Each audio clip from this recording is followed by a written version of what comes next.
कहानी द्वापर युग की है, जब महान आर्षि वेद व्यास ने एक महाकाव्य लिखा जिसे उन्होंने महाभारत का नाम दिया। आर्षि व्यास के विचार बहुत तेज चल रहे थे, लेकिन उनके लिखने का हाथ उनके विचारों के हिसाब से नहीं चल पा रहा था। आर्षि व्यास जो सत्यवती के पुत्र थे और राशि पराशर के शिष्य, उन्हें कृष्ण द्वैपायन व्यास भी कहा जाता था, क्योंकि उनका रंग काला था और वे एक द्वीप पर पैदा हुए थे। व्यास जी ने महाकाव्य लिखा, लेकिन लिखने के समर्थ लेखक नहीं मिल रहा था। उन्होंने भगवान ब्रह्मा को बुलाया और उनसे मदद की प्रार्थना की। ब्रह्मा जी उनके सामने आए और पूछा, व्यास, तुमने मुझे क्यों बुलाया? तुम्हें किस चीज की जरूरत है? व्यास जी बोले, हे भगवान, मैंने एक महाकाव्य लिखा है, एक महान कहानी है जो मानवता की कहानी है, हमारी इंसानियत की कहानी है। लेकिन मुझे कोई ऐसा व्यक्ति चाहिए जो मेरी पढ़ाई के दौरान इस कविता को लिख सके। क्या आप मुझे कोई लिखने वाला लेखक सुझा सकते हैं? ब्रह्मा जी बोले, मैं सोचता हूँ कि गणेश जी इस काम के लिए सबसे अच्छे व्यक्ति हैं, तुम उन्हें बुला लो। व्यास जी ने गणेश जी को बुलाया और गणेश जी आए। गणेश जी बोले, व्यास जी, मैंने सुना कि आप अपने महाकाव्य को लिखने के लिए किसी लेखक की तलाश में हैं। मैं आपकी मदद कर सकता हूँ, लेकिन मेरी एक शर्त है। व्यास जी बोले, कौन सी शर्त है गणेश जी? गणेश जी बोले, मेरी शर्त यह है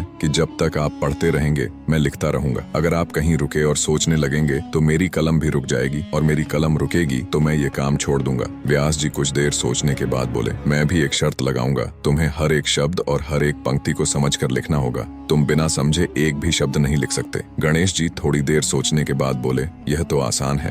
और इस प्रकार गणेश जी ने व्यास जी की शर्त मान ली और काम शुरू कर दिया।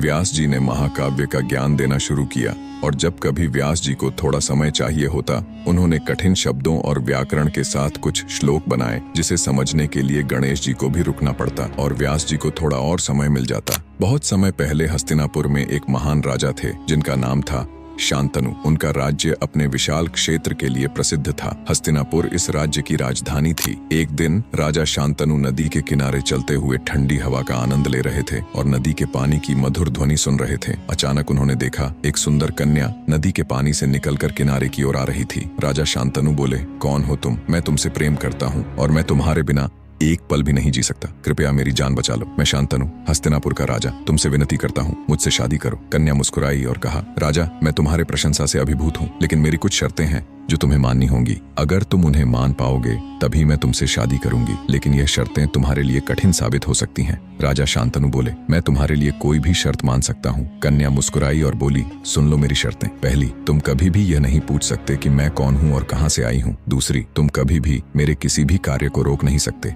चाहे वह जो भी हो, और तुम कभी भी कोई स्पष्टीकरण नहीं मांग सकते। अगर तुम यह वादा तोड़ते हो तो मैं तुम्हें तुरंत छोड़ दूंगी। क्या तुम्हें लगता है कि तुम यह शर्तें मान सकते हो? राजा शांतनु, जो अब प्रेम में बहुत मोहित हो चुके थे, बिना सोचे समझे बोले, मैं तुम्हारी हर बात मानूंगा। तुम जैसा चाहोगी वैसा होगा, तुम बस मेरी रानी बन जाओ। कन्या मुस्कुराई और कहा, फिर मैं तुमसे शादी करूंगी। और इस प्रकार राजा शांतनु ने अपनी रानी को हस्तिनापुर के महल में ले आए, जहाँ उनकी शादी एक शानदार समारोह में हुई। 1 साल तक उन दोनों का जीवन सुखद था, जब तक उनके पहले पुत्र का जन्म नहीं हुआ। जब राजा शांतनु ने सुना कि उनकी रानी ने एक सुंदर लड़के को जन्म दिया है, तो वह तुरंत उस कक्ष की ओर दौड़े। पर जब राजा वहां पहुंचे तो उन्होंने देखा कि उनकी रानी ने नवजात पुत्र को एक चादर में लपेटा और कक्ष से बाहर निकल रही थीं। राजा शांतनु यह देखकर हैरान हो गए। उन्होंने अपनी रानी को रोकने का मन बनाया, लेकिन अपनी शर्त याद आने पर उन्होंने कुछ नहीं कहा। वह बस चुपचाप अपनी रानी के पीछे पीछे चलने लगे। रानी अपने पुत्र को लेकर नदी के किनारे पहुंची और बिना कोई झिझक उन्होंने अपने पुत्र को नदी में प्रवाहित कर दिया। राजा शांतनु का हृदय यह देखकर टूट गया। वह अपनी रानी को इस कठोर कर्म पर डांटना चाहते थे, लेकिन अपनी शर्त के कारण वह मौन रहे। इस प्रकार रानी गंगा ने अपने 7 पुत्रों को नदी में प्रवाहित कर दिया। हर बार राजा शांतनु अपने मन में असहनीय दर्द सहते, लेकिन कुछ नहीं कह पाते। जब 8वां पुत्र जन्मा तो राजा शांतनु का धैर्य टूट गया। उन्होंने गुस्से में अपनी चुप्पी तोड़ते हुए कहा, राजा शांतनु बोले, रुको, रुक जाओ, अब मैं और यह बर्दाश्त नहीं कर सकता। तुम अपने बच्चों को किस तरह मार सकती हो? मैंने अब तक सब कुछ चुपचाप सहा है, पर अब मैं यह सब नहीं देख सकता। रानी गंगा मुस्कुराई और बोली, तुमने अपना वादा तोड़ दिया, इसलिए अब मुझे तुम्हें छोड़ना होगा, लेकिन जाने से पहले मैं तुम्हें सच बताना चाहती हूँ। रानी गंगा बोली, मैं गंगा हूँ, नदी की देवी। मेरा काम था इन 8 वसुओं को जन्म देकर मुक्त करना। इन 8 वसुओं ने आर्षि वशिष्ठ की गाय नंदिनी का अपहरण किया था। इस पाप के कारण आर्षि वशिष्ठ ने उन्हें श्राप दिया कि वे मनुष्य के रूप में जन्म लेंगे और अपने पाप का फल भोगेंगे। आर्षि वशिष्ठ ने मुझसे कहा था कि मैं उनके जन्म के बाद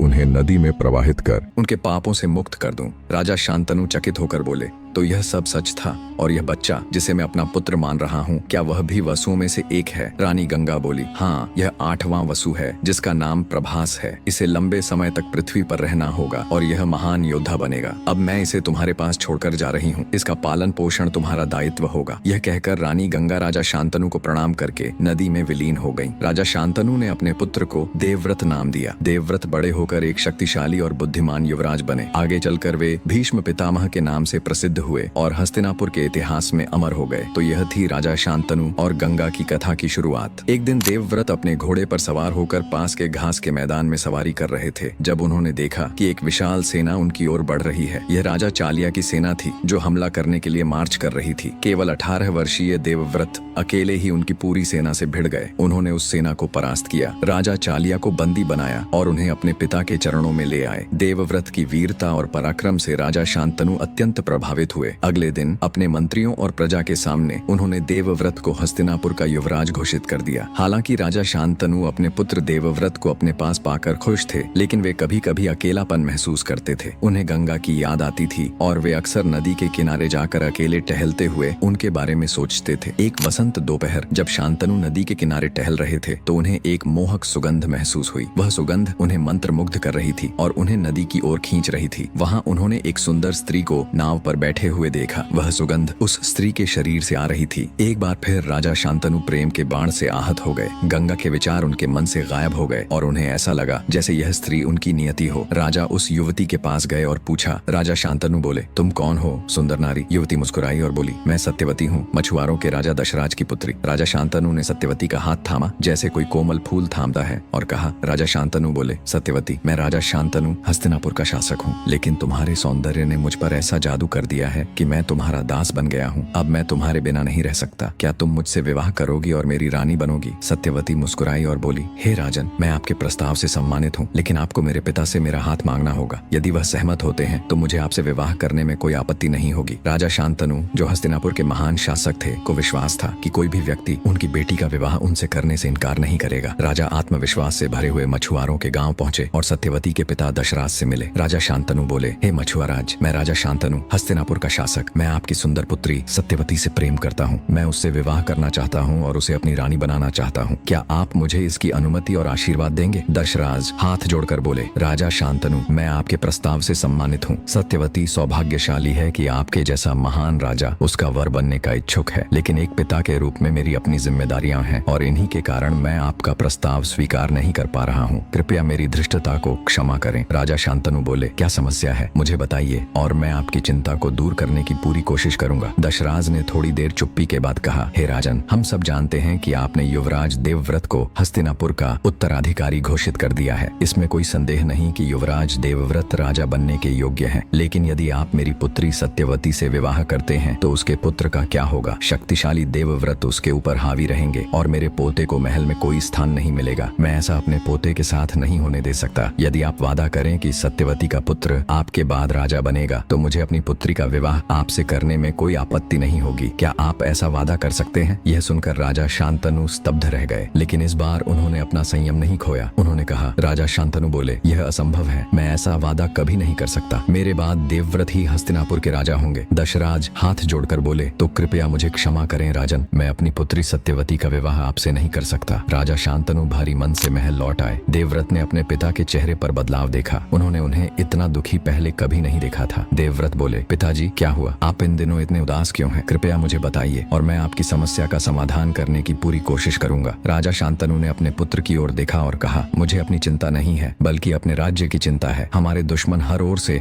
हम पर हमला करते रहते हैं। तुम अकेले उनसे लड़ते हो। मैं जानता हूँ, मुझे पता है कि तुम अजेय हो। कोई भी मनुष्य युद्ध में तुम्हें हरा नहीं सकता, लेकिन दुर्घटनाएं होती हैं। अगर तुम्हारे साथ कुछ हो गया तो इस राज्य का क्या होगा? हस्तिनापुर की प्रजा की रक्षा कौन करेगा? हमारे कुरुवंश का क्या होगा? विद्वान कहते हैं कि केवल एक पुत्र का होना न होने के समान है। देवव्रत ने अनुभव किया कि उनके पिता को कुछ और भी परेशान कर रहा है। उन्होंने मंत्रियों और राजा के अन्य शुभचिंतकों से पूछताछ की। अंततः राजा के सारथी ने देवव्रत को उनके पिता के दुख का असली कारण बताया। सारथी ने देवव्रत को सत्यवती और उसके पिता दशराज के बारे में बताया और यह भी कि कैसे दशराज ने राजा शांतनु के विवाह प्रस्ताव को ठुकरा दिया। देवव्रत ने तुरंत अपना रथ मंगवाया और सीधे दशराज के पास पहुंचे। देवव्रत बोले, हे मछुआ राज, मैंने सुना है कि आपने मेरे पिता के सत्यवती से विवाह के प्रस्ताव को अस्वीकार कर दिया। मुझे बताइए मैं क्या कर सकता हूँ जिससे आप सहमत हो जाएं। दशराज बोले, मैंने पहले ही तुम्हारे पिता को अपनी शर्त बता दी थी। मेरी चिंता यह है कि यदि तुम्हारे पिता मेरी पुत्री सत्यवती से विवाह करते हैं तो मेरे पोते हस्तिनापुर के सिंहासन से वंचित रह जाएंगे। तुम हस्तिनापुर के युवराज हो और तुम्हारे पिता के बाद तुम राजा बनोगे। मेरे पोते के लिए कोई अवसर नहीं रहेगा। देवव्रत बोले, बस इतनी सी बात है तो सुनिए, मैं देवव्रत, गंगा का पुत्र, यह वचन देता हूँ कि मैं हस्तिनापुर के सिंहासन पर कभी दावा नहीं करूंगा। मैं कभी राजा नहीं बनूंगा। सत्यवती का पुत्र जो तुम्हारा पोता होगा वही राजा बनेगा। क्या यह तुम्हारे लिए पर्याप्त है? लेकिन सत्यवती के पिता अभी भी संतुष्ट नहीं हुए। दशराज बोले, यह तो बहुत दयालुता है युवराज देवव्रत, लेकिन अगर तुम सिंहासन त्याग भी दो तो तुम्हारे बच्चे बड़े होकर सिंहासन पर दावा करेंगे। इससे परिवार में एक खतरनाक कलह उत्पन्न हो सकती है। मैं ऐसा होने नहीं दे सकता। देवव्रत ने कुछ क्षण सोचा और फिर कहा, हे मछुआ राज, मैं तुम्हारे और देवताओं के समक्ष यह प्रतिज्ञा करता हूँ कि मैं कभी विवाह नहीं करूंगा और आजीवन ब्रह्मचारी रहूंगा। देवव्रत की इस गहन प्रतिज्ञा को सुनकर देवताओं ने फूलों की वर्षा की। सभी देवताओं ने भीष्म भीष्म का उच्चारण किया। उनकी इस भीषण या महान प्रतिज्ञा के कारण उन्हें भीष्म नाम दिया गया। मछुआरों के राजा दशराज भीष्म की प्रतिज्ञा से प्रसन्न हो गए और सत्यवती का विवाह राजा शांतनु से कराने के लिए सहमत हो गए। भीष्म ने सत्यवती को अपने रथ में बिठाया और उन्हें महल ले आए। सत्यवती के आगमन से राजा शांतनु का दुहक दूर हो गया। खुशहाल राजा ने अपने पुत्र को गले लगाकर कृतज्ञता व्यक्त की। जल्द ही विवाह समारोह आयोजित हुआ और सत्यवती हस्तिनापुर की रानी बन गई। लेकिन जब राजा शांतनु को अपने पुत्र की भीषण प्रतिज्ञा के बारे में पता चला तो उनका हृदय टूट गया। भीष्म ने शांतनु से कहा, पिताजी, आपकी खुशी से बढ़कर मेरे लिए कुछ नहीं है। आपकी मुस्कान के लिए मैं अपना जीवन भी त्याग सकता हूँ। यह प्रतिज्ञा तो उसके सामने कुछ भी नहीं है। राजा शांतनु ने अपने पुत्र को आशीर्वाद दिया और कहा, मेरे प्रिय पुत्र, मैं तुम्हें यह वरदान देता हूँ कि तुम्हारे पास अपनी मृत्यु का समय तय करने की शक्ति होगी। कोई भी तुम्हें तब तक नहीं मार सकेगा जब तक तुम स्वयं मृत्यु का वरण न करना चाहो। यह वरदान, जो अमृतत्व से केवल थोड़ा कम था, भीष्म को अजेय बना गया। अब वह केवल अपनी इच्छा से ही मृत्यु को प्राप्त कर सकते थे।